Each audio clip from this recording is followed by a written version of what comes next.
ہمارا ماحول ہے. میں چوتھی جماعت میں پڑھتا تھا.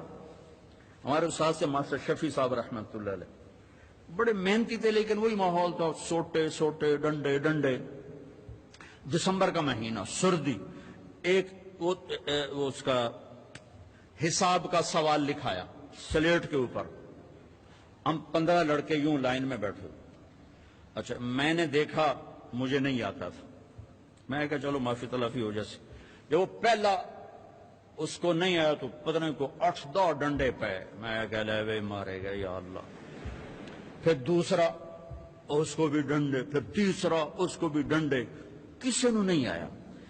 اب میں سوال چھوڑنا تو حل کرنا تو چھوڑ دے. میں کہ یا اللہ جان کے میں بچائیں، کوئی راہ دکھا.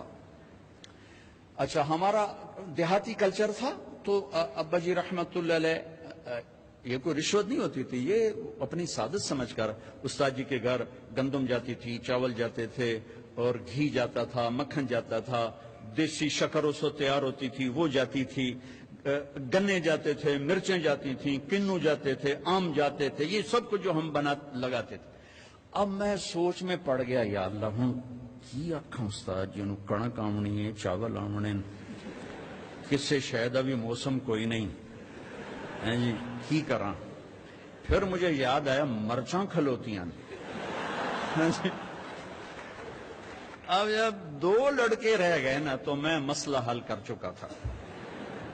تو میں اٹھا، میں کہ استاد جی ابا جی پیان دیان کل مرچاں گھر اپڑ جس. میں کہ شاباش میرا پتر شاباش، تو ایدے بہ جا، تو ایدے بہ جا. لبے مرچاں میری جان بچائی. لیکن یہ جھوٹ مجھے میرے استاد کی سختی نے سکھایا. میں جھوٹ نہیں بولنا چاہتا. یہ ماں باپ اپنی اولاد کو جھوٹ سکھا رہے ہیں بے جا سختی.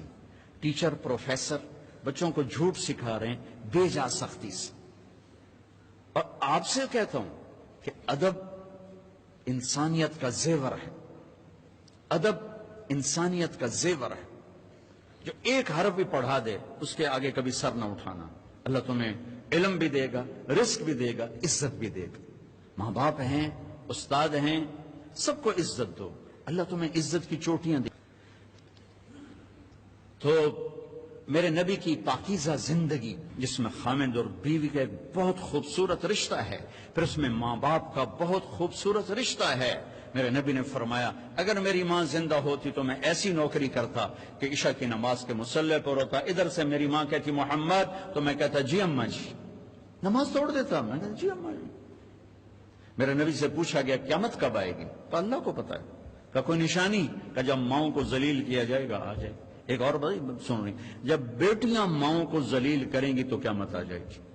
بیٹیوں کا خاص طور پہ نام لیا کہ جب بیٹیاں بھی ماؤں کو ذلیل کریں گی تو قیامت آ جائے گی. یہ بڑے خوبصورت زندگی میرے نبی ہمیں دے کر گئے. صرف تسبیح پکڑا کے نہیں گئے، صرف مصلی پہ بیٹھا کر نہیں گئے. وی سی کی کرسی پر کیسے بیٹھنا یہ بھی سکھایا ہے، اور بیوی کے ساتھ کیسے چلنا یہ بھی سکھایا.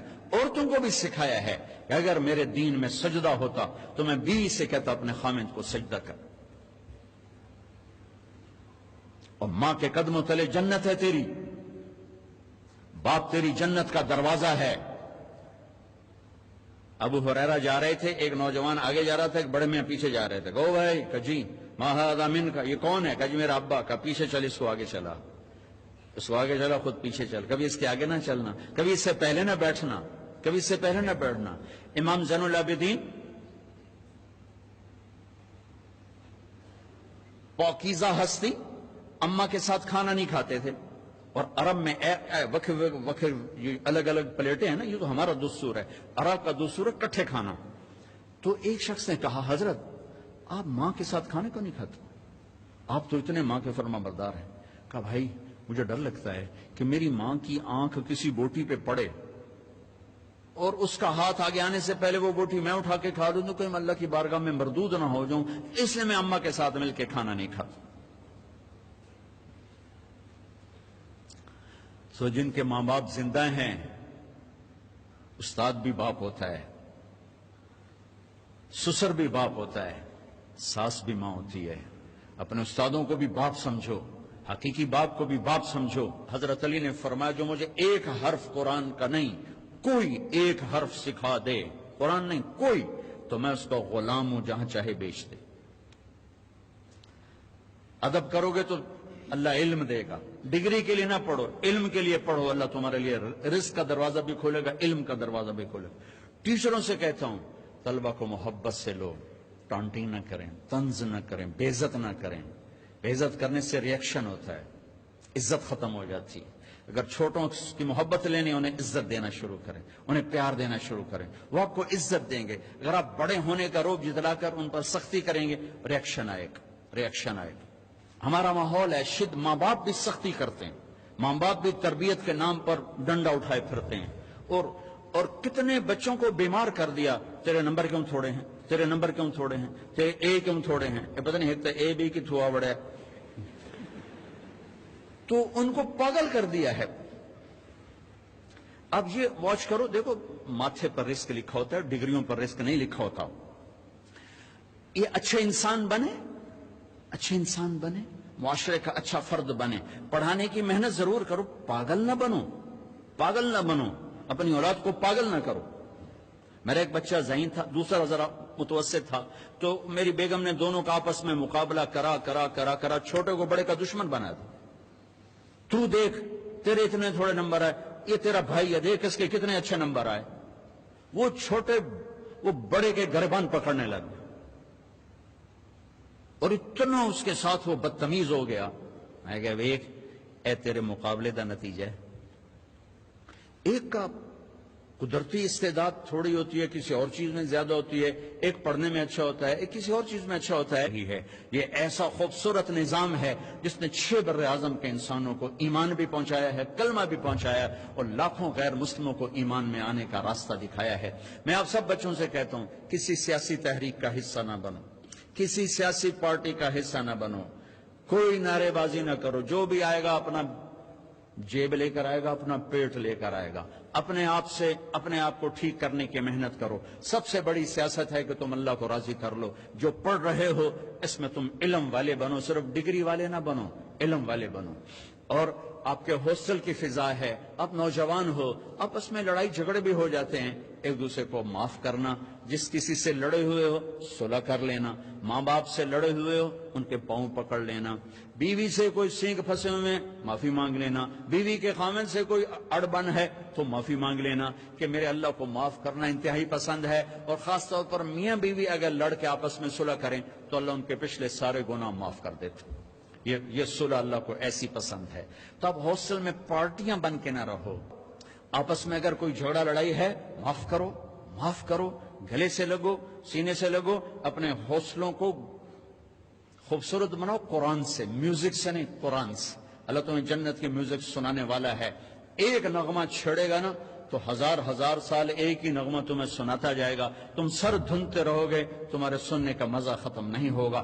پھر جب اللہ خود اپنے چہرے سے نقاب ہٹا کر اپنا دیدار کرا کے اپنا قرآن سنائے گا تو سر سے لے کر پاؤں تک تمہارے اندر میں وہ نشہ اور روحانیت اور وہ سرور سرایت کرے گا کہ جب اللہ سنائے گا تو صرف کان نہیں سنے گے، پورا باڈی کان بن جائے گی، ہر سیل کان بن جائے گا، اور اللہ کی آواز تمہاری روح میں سرایت کرے گی، اور اللہ اعلان کرے گا وہ کہاں ہیں جو دنیا میں گانے نہیں سنتے تھے، اعلان ہوگا۔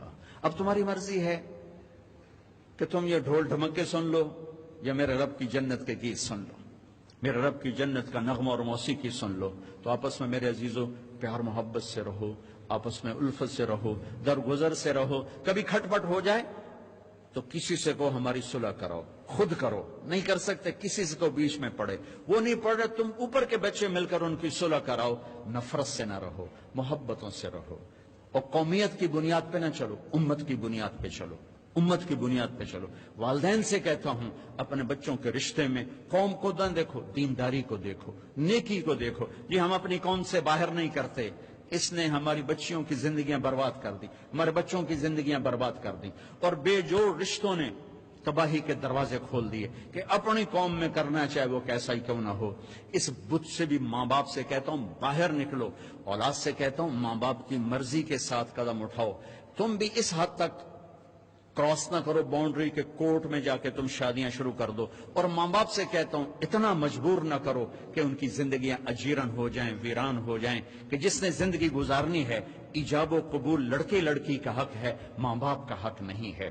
اور یہ حق بڑا غلط استعمال ہو رہا ہے. بس اسی ایتھے کرنا ہے، کرنا تو کر، نہیں تو نہ کر، آپے جا کر ایسے نہیں کر دے. اور کوئی بیٹی تو کہہ نہیں سکتی کہ میں یہاں شادی نہیں کرنا چاہتا. میرا تو راوی میرا کنارہ ہے. ہمارے بچپن میں ذبح کر کے دریا میں ڈال دیتے تھے. کتنی ہزاروں بچیاں راوی کی لہروں کا شکار ہوتی. اپنی قوم میں کرنا ہے، غیر نہیں کرنا، ایتھے کرنا ہے. ایتھے میں نہیں کر سکتی، چلو ورلڈ کپ دو. ساری زندگی خود زنا کریں تو کوئی غیرت کا جنازہ نہیں نکلا. بیٹی صرف اتنا کہہ دے میں یہاں نہیں کرنا چاہتا، ذبح کر دو.